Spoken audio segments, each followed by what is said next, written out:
I want to talk markets with about 90 minutes to go before the opening bell on Wall Street. Joining us is Neuberger Berman senior portfolio manager Steve Eisman, who's bets against subprime. Do you even like this description anymore? We still describe you by the mortgage loans before the 2008 financial crisis, big player.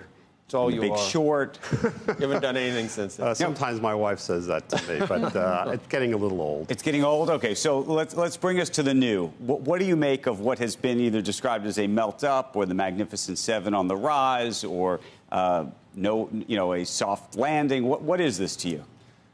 I think it's two things. We came into the year where most people were predicting the most anticipated recession that's never happened. I think a lot of people were very conservatively positioned, and they're trailing, so they're trying to keep up. And the other thing is that so far there's no evidence of a recession. So as long as there's no evidence of a recession, I think the market will probably continue to melt up. People are chasing. And what have you been doing? We came into the year, my partners and I fully invested. Some of our positions from last year were a little conservative.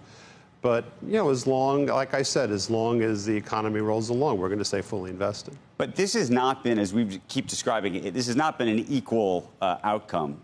Yes, the indexes all look like they're moving up, but they're moving up. But it's just a few stocks. Exactly.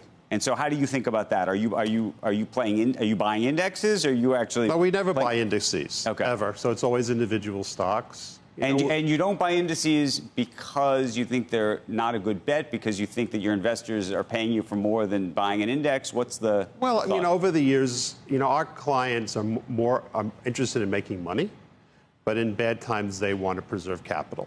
So it's hard to do that when you're just buying the indices. So we'd rather pick stocks and, sometimes either raise some cash or put things into more conservative type, staple-y stuff. But are you in the category of this just keeps running? That's your view? Is your view that this has made a nice little run, take some profits off the table, and wait for the next run? I mean, what's the strategy? We don't sell much because we've had positions for so long. The tax, in the past, the tax implications weren't so great. Today, the tax implications are onerous. So if you sell something that you have a big gain in, and you pay a 35% tax, and you put it in treasuries for 5%, which isn't bad today, you're down a lot.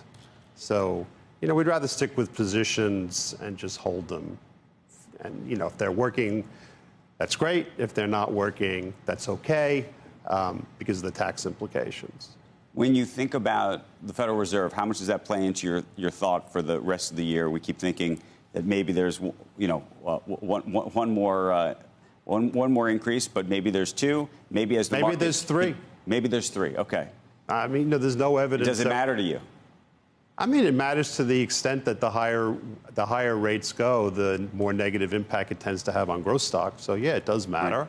The only caveat I would say is after the Fed raises rates, Powell will speak, and if history's any guide, Powell will be dovish even when he wants to be hawkish. That just tends to be his personality. As somebody who did call the financial crisis right, what happened? 3 months ago, all we did around this table was we had different guests come on to hyperventilate about the banks, in particular about commercial real estate and what it was going to do to the regional banks, how that was going to create a death spiral. All of a sudden, either that has been forgotten, maybe people have their blinders on. I don't know what is going on, but that has somehow been removed from the discussion in a way that it seems surprising. And given your background, I'm sort of curious. I don't think it's removed from the discussion. The banks have had a very large melt-up in a very short period of time. Earnings season has not been good for the banks. If you look, at the earnings, I'll give you an example. State Street came out and said that their deposit beta is over 100%. And what that means is if the Fed raises rates, let's say 25 basis points, they have to increase what they're paying their customers by more than 25 basis points. I've actually never heard of such a thing in the history of banking. So, my expectation is that... you'd be short the banks at this point? The problem with shorting the banks is that they're still cheap. A lot of people are short. What happened in earnings season was it wasn't a disaster. And so people covered I think people thought they would cover the stocks would buy. And the other thing is that things like, commercial real estate and other types of commercial stuff, it doesn't, implode overnight. It has a long life before things start to get bad. So when it gets bad, the regional banks will have problems. But that could be 6-9 years from now. So I think we all love your optimism. Is there something you worry about right now? I mean, the one thing I worry about is that, look, the Fed has raised rates a lot. It's certainly possible that will have a very negative impact on the economy, and I'm very worried about that. But there's no data to support it at this time. And where are you on big tech, given that we keep talking about the Magnificent Seven?